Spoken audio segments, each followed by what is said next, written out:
नमस्कार साथियों, पुनः उपस्थित हूँ आपके सम्मुख एक नवरचना लेकर। शीर्षक है प्रकृति का महागान। प्रकृति कुछ नहीं, बस एक महागान है, अनादि से गूंजता हुआ, अनंत तक बहता हुआ, मात्राओं में मंजा हुआ, चरणों में सजा हुआ, लयबद्ध, नियमबद्ध, रागबद्ध, तालबद्ध, अनंत काल के कंठ से फूटा एक अखंड मधुर आलाप। चंद्रमा इसका मंद सुर है, सूर्य उसी का दीप्त स्वर, ग्रह उसी के घूमते हुए पद हैं, नक्षत्र उसी के बिखरे हुए अक्षर।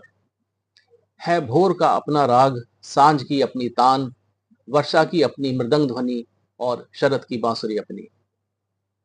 पतझर का अपना विरह गीत, बसंत का अभिनंदन संगीत, पर्वत बैठे स्थिर तानपुरे से स्वर एक ही साधते रहते।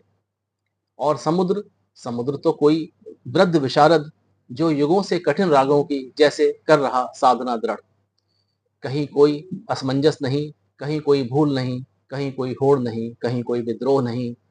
समस्त सृष्टि मानो किसी अदृश्य गायक के संकेत पर, समर्पित विश्वास के निर्देश पर मिलाकर गा रही हो स्वर से स्वर।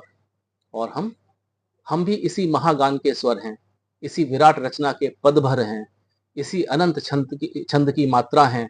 हम पृथक नहीं, प्रकृति के कंठ से निकली उसी ध्वनि की प्रतिध्वनियां हैं।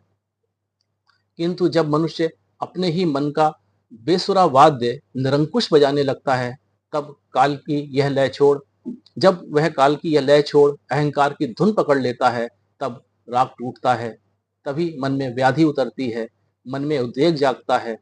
पहले श्वास की गति बिगड़ती है, फिर विचारों की लय बिगड़ती और निद्रा रूठ जाती है।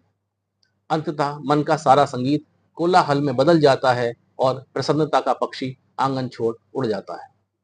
इसलिए हे मनुष्य, प्रकृति के सुर में चल, ऋतुओं के संग बदल, काल के संग चल, नदी की तरह बह, वृक्ष की तरह उग, चंद्रमा की तरह गड़बड़ और सूर्य की तरह प्रतिदिन लौट आ अपने नियत पथ पर।